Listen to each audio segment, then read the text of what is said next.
Hi, welcome to T2G health channel. நம்ம வீடியோக்குள்ளே போகிறதுக்கு முன்னாடி நம்ம சேனலை சப்ஸ்கிரைப் பண்ணுங்கள், லைக் பண்ணுங்கள், ஷேர் பண்ணுங்கள், மறக்காமல் கமெண்ட் பண்ணுங்கள். வீடியோவில் என்ன பார்க்க போகிறோம்னாக்கா, தேங்காய் எண்ணெய் எப்படி நம்ம தலைமுடிக்கு காய்ச்சறது அப்படிங்கிறத பற்றி தான் பார்க்க போகிறோம். என்னென்ன இன்க்ரீடியன்ட்ஸ் போட்டு அதை நம்ம காய்ச்சிரும் அப்படிங்கிறத பற்றி இன்றைக்கி லைவாக வீடியோ பார்க்க போகிறோம். இதுக்கு 1 லிட்டர் தேங்காய் எண்ணெய், இதுக்கு தேவையான பொருள் என்னென்னாக்கா 1 லிட்டர் தேங்காய் எண்ணெய், 100 கிராம் நல்லெண்ணெய், 50 கிராம் விளக்கெண்ணெய், 2 ஸ்பூன் கருஞ்சீரகம், 2 ஸ்பூன் வெந்தயம், 2 முழு நெல்லிக்காயை நான் கட் பண்ணி வச்சுருக்கிறேன், 5-6 செம்பருத்தி இலைகள், 1 கைப்பிடி அளவு கருவேப்பிலை, 1 ஆலோவேரா இதழ். அதாவது இது வந்து 2-3 போடலாம், ஆனால் சளி பிடிக்கும் அப்படிங்கிறதுனால 1 இதழ் போதும். அடுத்தது 1 கைப்பிடி அளவு மருதாணி இலை, 1 கைப்பிடி அளவு செம்பருத்தி இலை, கையாந்தரை என்கிட்ட இவ்வளோ தான் இருந்தது, கையாந்தரை 1 கைப்பிடி அளவு. ஸோ இது எல்லாத்தையுமே நம்ம என்ன பண்ணணும், நல்லா மிக்சியில் அரைச்சிக்கணும். அரைச்சிக்கிட்டு அதுக்கப்புறம் எண்ணெய் காய்ச்சணும். ஃபஸ்ட்டு அந்த ஆலோவேரா லீஃப் இருந்ததுலேயே அதை கட் பண்ணி உள்ளே இருக்க ஜெல்லை மட்டும் மிக்சி ஜாரில் போட்டிருக்கேன். அடுத்தது மருதாணி இலைகள், அந்த 1 கைப்பிடி எடுத்து வச்சுருக்கோம் இல்லையா, அதை அப்படியே போடணும். அடுத்தது செம்பருத்தி இலை, இந்த செம்பருத்தி இலையும் 1 கைப்பிடி அளவு போடணும்.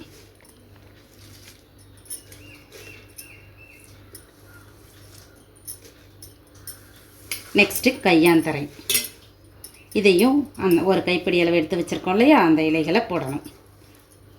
செம்பருத்தி பூவில் நடுப்பில் இருக்க அந்த மகரந்தத்தை நம்ம எடுத்துடணும், அது தனியாக எடுத்துடணும், அதை போடக்கூடாது. ஸோ அதை எடுத்துகிட்டு முழு பூவையும் போடலாம். போட்டுட்டு கருவேப்பிலை 1 கைப்பிடி அளவு,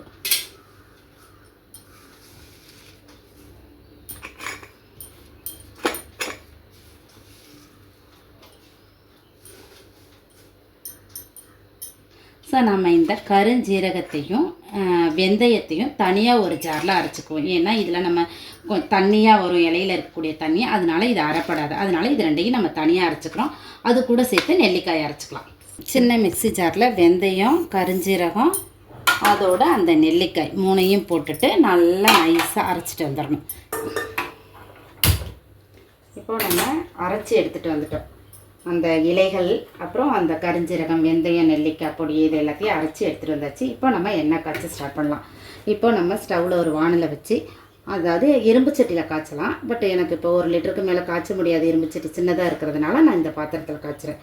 நீங்கள் இரும்பு சட்டி இருந்தது, இரும்பு கடாய் மாதிரி வச்சுருந்தீங்க அப்படின்னா அந்த இரும்பு கடாயில் நீங்கள் காய்ச்சிக்கலாம்.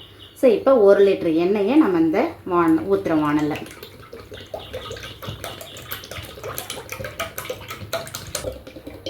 இப்போது இந்த நம்ம இந்த எண்ணெய் காய்ச்சிற இந்த ப்ராசஸ் வந்து நல்ல செக்கு எண்ணெய், தேங்காய் எண்ணெயாக வாங்கிக்கிட்டோம் அப்படின்னா ரொம்ப நல்லாயிருக்கும். இப்போ நான் செக்கில் ஆட்டின அந்த 1 லிட்டரு தேங்காய் எண்ணெய் தான் எடுத்துருக்கிறேன். இதோட நம்ம அந்த செக்கில் ஆட்டின நல்லெண்ணெய், அதாவது பிராண்டடாக விற்கிற அந்த எண்ணெய்களை விட இந்த எண்ணெய் வந்து கொஞ்சம் நல்லாயிருக்கும். அதனால தான் இந்த செக் எண்ணெயை நம்ம நேரடியாக போய் வாங்கிட்டு வரோம். இது 100 ml வந்துட்டு நல்லெண்ணெய் ஊற்றணும். இதில்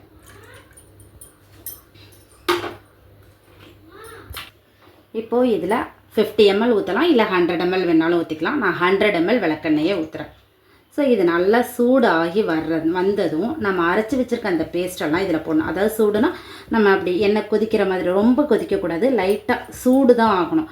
அந்த பதம் வந்ததும் நம்ம இந்த அரைச்சி வச்சுருக்க இந்த பேஸ்ட்டு எல்லாத்தையுமே எண்ணெயில் போடலாம். இந்த எண்ணெய் சூடு வந்துட்டு, ஏன்னா அந்த ஓரங்கள்ல எல்லாம் ஒரு மாதிரி ஒயிட்டாக வந்துருக்குது இல்லையா, இப்போ சூடு வந்துட்டு இப்போது நம்ம அரைச்சி வச்சுருக்க அந்த லீஃப் பேஸ்ட் எல்லாத்தையும் போடுறோம். நம்ம அரைச்சி வச்சதும் நம்ம மருதாணி அரைப்போம் பாருங்கள், துவையல், மருதாணி இதெல்லாம் அந்த மாதிரி வந்துடும். ஏன்னா அந்த லீஃப்லேயே ஈரப்பதம் இருக்கும் இல்லையா, அதனால அது மாதிரி ஆகிடும்.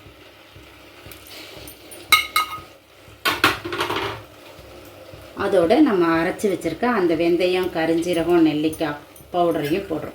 இது எல்லாத்தையும் ஃப்ரெஷ்ஷாக கிடைக்கல எனக்கு, நான் எப்படி ப்ரிப்பேர் பண்ணுறது அப்படின்னு நீங்கள் கேட்கலாம். ஸோ ஃப்ரெஷ்ஷாக கிடைக்கல அப்படின்னா நிறைய மார்க்கெட்டில் பவுடராகவே பாக்கெட்டில் கிடைக்கிது. ஸோ அந்த மாதிரி பவுடர்ஸ் வாங்கி நீங்கள் இதை யூஸ் பண்ணிக்கலாம். சம்டைம்ஸ் இது வந்து பொங்கும், அதனால கொஞ்சம் கேர்ஃபுல்லாக பக்கத்துலேயே பார்த்து நின்று கிண்டி விடணும். நம்ம ஸ்டவ்வை வந்து சிம்மில் வச்சுக்கணும், ஏன்னா இல்லைன்னா எண்ணெய் வந்து பொங்கி வந்துடும். அதாவது இந்த லீஃப் எல்லாமே அப்படியே கொதித்து, அதாவது வெந்து அதோட அந்த எக்ஸ்ட்ராக்ட் எல்லாமே எண்ணெயில் இறங்கி அடியில் போய் தாங்கும். அது வரைக்கும் நம்ம இதை வந்து சூடு பண்ணணும். இப்போது இதில் நம்ம 9 இன்க்ரீடியன்ட்ஸ் ஆட் பண்ணியிருக்கோம். அதோட பெனிஃபிட்ஸ் என்ன அப்படிங்கிறத பற்றி பார்க்கலாம். இப்போது ஆலோவேரா ஜெல், நெல்லிக்காய், இது ரெண்டோட பெனிஃபிட் என்னன்னு பார்க்கலாம். நெல்லிக்காயில் விட்டமின் சி மற்றும் ஆக்சினேற்ற பண்பு அதிகமாக இருக்குது. இது முடி உதிர்வை தடுக்குது. மேலும் முடியோட நிறத்துக்கும் இது ரொம்ப ஹெல்ப் பண்ணுது. அதனால தான் நம்ம நெல்லிக்காய், கற்றாழை இது ரெண்டுமே ஒரே குணம் தான். ஸோ இது ரெண்டுமே நம்மளோட முடியை அடர்த்தியாக வளர்க்க உதவு. நிறைய பேருக்கு முடி ரொம்ப லீனாக இருக்குது இல்லையா, அடர்த்தியாக வேணும் அப்படின்னு நினைக்கிறவங்க இந்த நெல்லிக்காய் அண்ட் கற்றாழை இதை யூஸ் பண்ணலாம். அடுத்தது வெந்தயம். வெந்தயத்தில் உள்ள இரும்பு மற்றும் பொட்டாசியம் முடி முன்கூட்டியே நரைக்கிறத தடுக்க உதவுது. வெந்தயத்தில் காணப்படுற லெசித்தின் உச்சந்தல மற்றும் முடி வேர்களுக்கு ஊட்டமளித்து முடியை வலுப்படுத்த உதவுது. இதுதான் வெந்தயத்தோட பயன்கள். அடுத்தது நம்ம செம்பருத்தி பூ. நம்ம செம்பருத்தி பூ எத்தனை பூ வேணாலும் போடலாம். ஒரு 5, 6 இல்லை 10 பூ கூட போடலாம். இது வெள்ளை முடி, அதுலேருந்து முடி உதிர்தல், இது வெள்ளை முடியிலேருந்து முடி உதிர்தல் வரை தடுக்கக்கூடிய அவ்வளவு பண்பும் இந்த செம்பருத்தி பூவுக்கு இருக்குது. ஸோ இந்த எல்லா பிரச்சனைகளையும் இந்த பூ தீர்க்கும். இது நம்ம இந்த செம்பருத்தி பூவை எண்ணெயாக காய்ச்சியும் இது பண்ணலாம். இல்லை எனக்கு எண்ணெய் காய்ச்ச டைம் இல்லை அப்படிங்கிறவங்க பூவை அரைச்சி கூட தலையில் தேய்ச்சிக்கலாம். அடுத்தது மருதாணி இலைகள். இப்போது நிறைய ஷாம்பு, கண்டிஷ்னர் இது எல்லாமே யூஸ் பண்ணுறோம். ஸோ இதையெல்லாம் நம்ம அவாய்ட் பண்ணிவிட்டு முடியை நம்ம பட்டு போல் மாற்றணும் அப்படின்னா மருதாணியை தடவிக்கலாம். ஸோ மருதாணியை தடவினா எனக்கு ஒரு மாதிரி செம்பட்டையாகுது அப்படின்னு நினைப்பீங்க. அதனால தான் நம்ம மருதாணியை இந்த மாதிரி எண்ணெய் காய்ச்சறதுல ஆட் பண்ணிக்கிறோம். ஸோ அதில் ஆட் பண்ணோம் அப்படின்னாக்கா நம்ம முடி அந்த செம்பட்டையாகிறதையும் தடுக்கும், இளநரையும் தடுக்கும். அடுத்தது கறிவேப்பிலை. கறிவேப்பிலையில் இருக்கக்கூடிய பீட்டா கரோட்டின் முடியோட அடர்த்தியை அதிகரிக்க உதவுறதோட இளநரை பிரச்சனையையும் வராமல் தடுக்க உதவுது. இயற்கை முறையில் ஹேர் டை பயன்படுத்தும் போது கறிவேப்பிலை பொடியையும் நம்ம சேர்த்துக்கலாம். இப்போ நிறைய ஹேர் டை, நம்ம நெக்ஸ்ட் ஹேர் டை ப்ரிப்பரேஷன் பார்க்கலாம். ஸோ இப்போ இந்த ஹேர் ஆயிலில் எப்படி இந்த கறிவேப்பிலையோட பண்பு ரொம்ப அதிகமாக இருக்குது. ஏன்னா கறிவேப்பிலை முடிக்கு ஒரு ஹேர் டையாகவும் யூஸ் ஆகுது, முடி அடர்த்தியாக வளர்கிறதுக்கும் ரொம்ப ஹெல்ப் பண்ணுது. நம்ம கறிவேப்பிலையை எந்த விதத்துலையும் அவாய்ட் பண்ணக்கூடாது. நம்ம சாப்பாட்டில் இருந்தால் கூட கறிவேப்பிலையை தூக்கி போடாமல் சாப்பிடணும். நெக்ஸ்ட்டு கருஞ்சீரகம். கருஞ்சீரகத்தில் எந்த விதையிலையுமே இல்லாத தைமோகுவினோன் அப்படிங்கிற வேதிப்பொருள் வேறு எந்த தாவரத்துலையுமே கிடையாது. அது இதில் இருக்குது. இது ஒரு நோய் எதிர்ப்பு சக்தியை தரக்கூடியது. இதுதான் தலைமுடியோட வளர்ச்சியை ஊக்குவிக்க ரொம்ப ரொம்ப முக்கியமான மூலப்பொருளாக இருக்குது. அடுத்தது செம்பருத்தி இலை. செம்பருத்தி இலையில் விட்டமின் சி, கொலாஜன் இதெல்லாமே அதிகமாக இருக்குது. இது என்ன பண்ணுது, கூந்தலோட அந்த கொலாஜன் வளர்ச்சி, விட்டமின் சி இதையெல்லாம் வளர்ச்சியெல்லாம் அதிகமாக்கி முடியோட வலிமையை அதிகரிக்க இந்த செம்பருத்தி இலை உதவுது. கடைசியாக கையாந்தரை. இதில் சக்தி வாய்ந்த நுண்ணியம் எதிர்ப்பு மற்றும் பாக்டீரியா எதிர்ப்பு பண்புகள் அதிகமாக இருக்குது. இது முடி உதிர்வை குறைக்க உதவுது. அது மட்டும் இல்லாமல் முடி வளர்ச்சியை ஊக்குவிக்குது. அது மட்டும் இல்லாமல் இளநரையும் தடுக்குது. இப்போது 40 வயசில் முடி நரைக்குது அப்படின்னா இந்த கையாந்தரையை நம்ம ரெகுலராக யூஸ் பண்ணிட்டு வந்தோம் அப்படின்னா அந்த நரை முடி கொஞ்சம் கொஞ்சமாக லேட்டாக நரைக்க ஆரம்பிக்கும், சீக்கிரம் அந்த நரை வராது. ஸோ இப்போ இந்த 9 இன்க்ரீடியன்ஸோட பயன்களையும் பார்த்துட்டோம். இந்த 9 இன்க்ரீடியன்ஸ் ப்ளஸ் தேங்காய் எண்ணெய். தேங்காய் எண்ணெய் நமக்கு நல்லாவே தெரியும். தேங்காய் எண்ணெயில் நிறைய பெனிஃபிட்ஸ் இருக்குது. அதுவும் செக்கில் ஆட்டின நல்ல தேங்காய் எண்ணெயை யூஸ் பண்ணோம் அப்படின்னா கண்டிப்பாக முடி வளர்ச்சி அதிகமாக இருக்கும். இப்போ இந்த எண்ணெயோட கலர் கொஞ்சம் கொஞ்சமாக மாற ஆரம்பிச்சிருக்குது பாருங்கள். அப்படியே ஒரு மாதிரி கரும்பச்சை கலர் ஒரு மாதிரி லைட்டாக மாறுது. இது நல்லா இன்னும் கொஞ்சம் நேரம், அதாவது எப்படியும் ஒரு 20 நிமிஷமாவது நம்ம இதை நல்லா காய்ச்சணும்.